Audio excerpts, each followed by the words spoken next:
Fourth views, चौथा विचार। Hands of Prakash Chandra Daudnagar में एक ऐसी संस्था है जो नया तरीके ढूंढती है लोगों को सम्मानित करने का और एक से एक काम करती है।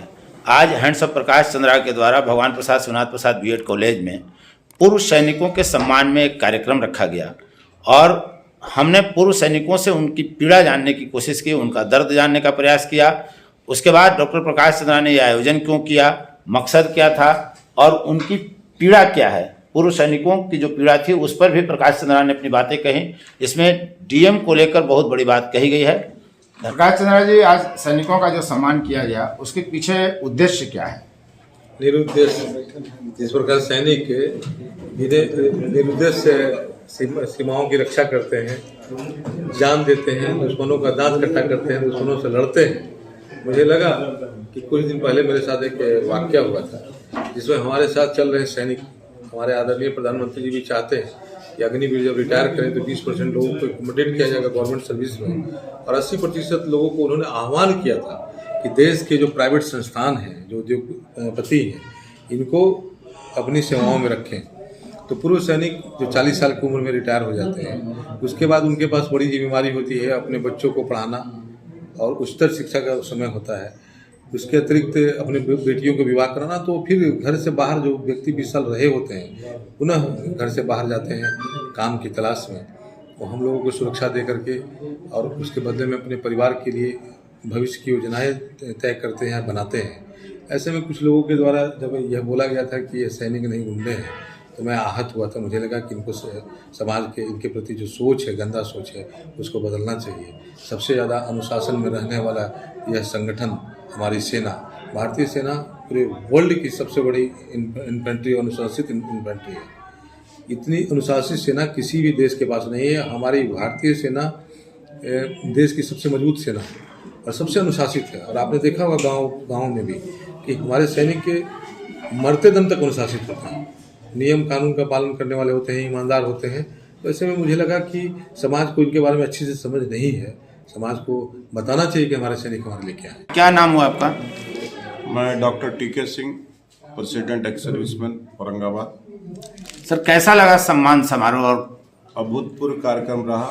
ये जिला में पहला इस तरह का एक जनप्रतिनिधि के द्वारा, एक सोशल वर्कर के द्वारा पहला इस तरह का कार्यक्रम का आह्वान हुआ, जिसमें आज हम सभी पूर्व सैनिक अपने आप को सम्मानित महसूस कर रहे हैं और साथ में महसूस कर रहे हैं कि हमारे दर्द को समझने वाला कोई तो व्यक्ति है जो एक मंच के माध्यम से हमारे दर्द को उठाया। ये पहली बार हो रहा है औरंगाबाद जिले में एक सोशल वर्कर के द्वारा कि हमारे दर्द को समझा जा रहा है। हम अपने आप को आने के बाद, रिटायर होने के बाद जिला में उपेक्षित महसूस करते थे। प्रशासन के द्वारा उदासीन रवैया अपनाया जाता था।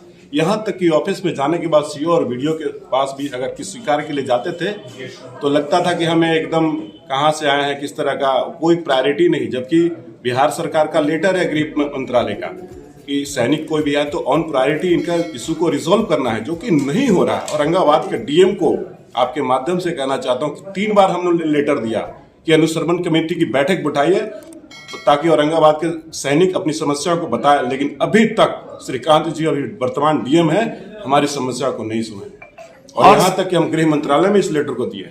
और सर, किस तरह की चुनौतियां आती हैं सेवानिवृत्ति के बाद? सेवानिवृत्ति के बाद सबसे बड़ी लड़ाई, हम लोग तो जंग जीत के आ जाते हैं, लेकिन विडंबना ये है कि हमें अपने आप के आके घरों में और अपने समाज से हार जाते हैं, अपने परिवार से हार जाते हैं।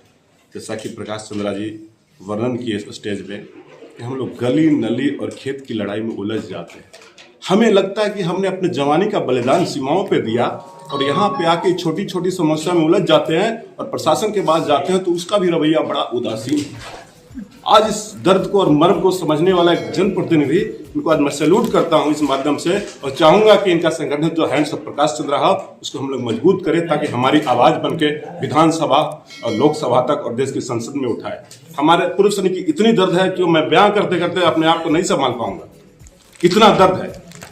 प्रशासन भी तो नौकरी पेशा ही होते हैं, नौकरी में होते हैं, फिर भी वो एक यही तो विडंबना है। खास करके बिहार सरकार के पदाधिकारियों को जो उदासीन रवैया, इससे हम लोग बहुत आहत हैं। और औरंगाबाद जिले का स्पेशल संदर्भ में औरंगाबाद के वर्तमान डीएम के पास 3 बार हमारा लेटर गया हुआ है, वो लेटर पे एक भी बैठक नहीं बुलाए हैं, जबकि नियम है गृह मंत्रालय का, आप देख लीजिएगा, लेटर भी आप लोग को दे दूंगा, अभी तक उस लेटर का अनुसरण नहीं किया है। बिहार सरकार के आदेश तक कोई लोग उल्लंघन कर रहे हैं और अपने आप को बताते हैं मैं बहुत बड़ा पदाधिकारी हूं। बात तक करने से अनकारते हैं, बोलते हैं हमारे पास फुर्सत नहीं है। कभी बोलते हैं इलेक्शन आ गया मुखिया का, तो कभी सरपंच का, तो कभी एमएलसी का, तो कभी एमपी का, और इस तरह करके हम लोग को टाल दिया जाता है। सर, सेवानिवृत्त सैनिकों के लिए जरूरी कोई काम जिला में जो होना जिला चाहिए? में हमारा एक बहुत बड़ा डिमांड है जो अभी 10 सालों से चल रहा है, लेकिन विडंबना ये है कि सांसद महोदय जिनके घर में खुद एक कर्नल पदाधिकारी हैं और वो भी हमारे दर्द को नहीं समझे और 10 साल से हमें लालसा देते रहे कि आपका एक सैनिक कल्याण भवन बनेगा, जो कि नहीं बना। एक जमीन हमारे पास कर्मा रोड में था, उसे भी हमें छीन लिया गया कि यहाँ पे जल मीनार बनाया गया। हम लोग अपना गुहार लगा के गए सांसद महोदय के पास कि आप बचाइए हमारा जमीन को। हम लोग बहुत सालों से वहां पे झंडा फहराते हैं, लेकिन हमारा वो स्थल भी छीन लिया गया प्रशासन के द्वारा, और कोई जिला का प्रतिनिधि हमारा सुध नहीं लिया। हम लोग कई मीडिया कर्मियों को भी बताएं कि देखिए हमारा जमीन छीन लिया गया है, हमें और क्या जमीन जिला में बिल्कुल नहीं था कि वहीं पे हम लोग जहां झंडा फहराते थे हटा दिया गया। तो जमीन आधिकारिक तौर पे उपलब्ध हुई थी सैनिकों एक आदेश था कि उनको आप लोग को उपलब्ध करा जाएगा। लास्ट में सीओ बोला कि नहीं ये जमीन हम नहीं देंगे पाएंगे। लास्ट में हमें पहले से मिलता रहा आश्वासन, नहीं आपका बनेगा, और लास्ट में बोले कि नहीं वन प्रायोरिटी जल मीनार है। कितना सालों तक लाभ के अधीन रहा वो जमीन? वो हम लोग करीब 10 सालों तक उसका लाभ लिए। कितनी जमीन थी? करीब 5 डिसमिल थी कर्मा रोड में। लास्ट बार कब वहाँ झंडारोहण? लास्ट बार हम लोग पिछला साल फहराए थे, उसके बाद इस साल हम लोग का 15 अगस्त में झंडा अपने निजी आवास में फहराना पड़ा क्योंकि जगह नहीं मिला हमें। सार्वजनिक कोई जगह अब उपलब्ध नहीं है जिला में? जगह नहीं उपलब्ध कराया। कई बार इसके लिए हम लोग आवेदन पत्र दिए हैं, कई बार प्रतिनिधि जाके मिला है प्रशासन से, और जिला के माननीय सांसद, माननीय विधायक और तमाम लोगों से मिलकर थक हार के आश्वासनों का दौर रहा। मंचों से अनाउंसमेंट बड़े अच्छे तरीके से हुआ, नहीं इनके लिए लड़ेंगे, इनके लिए सौर भवन तक बनाया जाएगा। नगर परिषद का भी आश्वासन आया तो हमें लगा कि नहीं उम्मीद की थोड़ी लालसा जगी है, चिराग जली है, लेकिन अंत में 2 साल हो गए सौर भवन पे कोई कार्य नहीं प्रगति पे है। क्या नाम हुआ सर आपका? मेरा नाम डॉक्टर टीके सिंह है। संघ में पूर्व वायु सैनिक हूँ, कारगिल की लड़ाई लड़ा हूँ वायुसेना की तरफ से। मिराज सिस्टम में हम लोग काम किए हैं, जो कारगिल की पहाड़ियों पर अटैक करने वाला, उसी के द्वारा जीत हासिल हुई थी। मेरा नाम अजय कुमार उर्फ अजय भुइया, औरंगाबाद अम्बा कुटुंबा। पूर्व सैनिक का दर्द क्या है? आप उस दर्द को कहाँ महसूस पूर्व किए? सैनिक का दर्द ये है सर कि मैं जब रिटायरमेंट होके आया तो मैं किसी तरह से आने के बाद में जनता ने मेरे को जनप्रतिनिधि बनाया।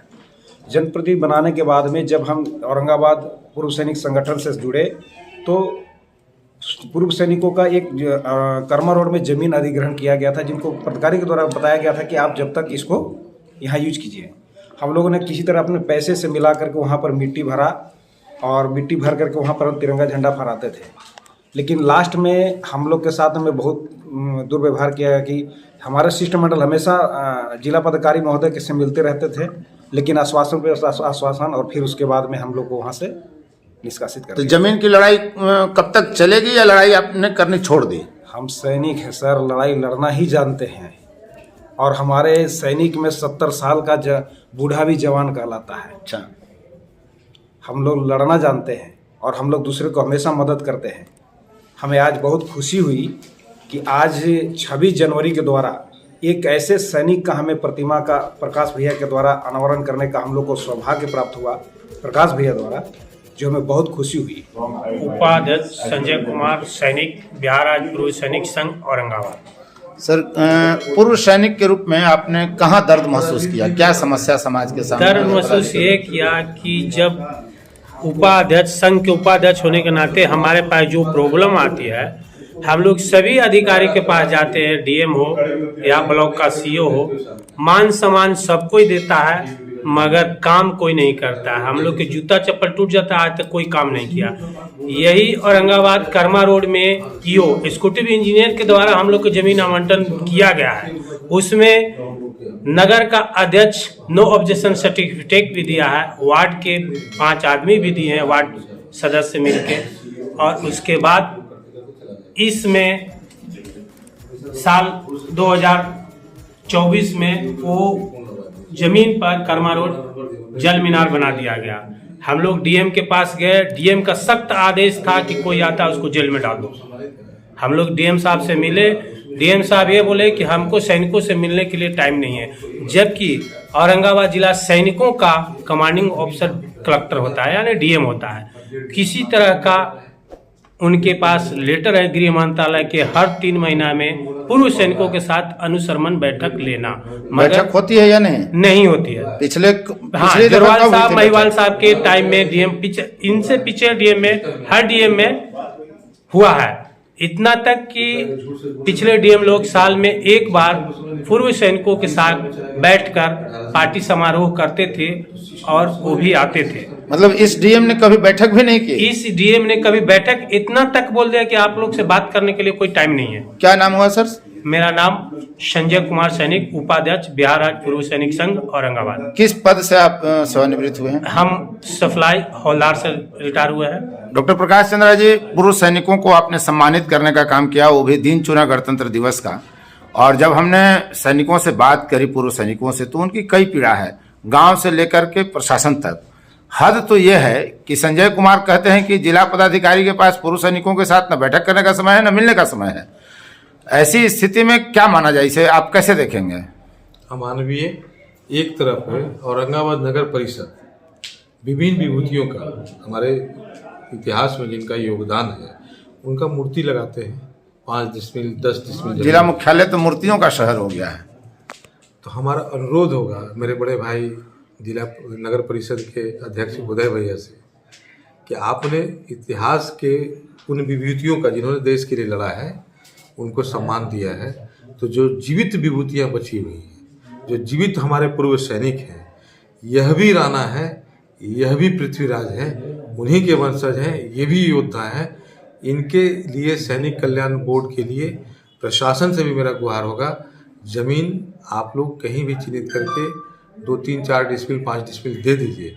जिस दिन मैं अगर सत्ता में आया या मैं अगर जनप्रतिनिधि चुना गया तो सबसे पहला मेरा काम होगा कि या तो मैं जमीन दिलवा दूंगा, नहीं तो अपने पैसे से खरीद के दे दूंगा। धन्यवाद, धन्यवाद। फोर्थ व्यूज, चौथा विचार, बाकी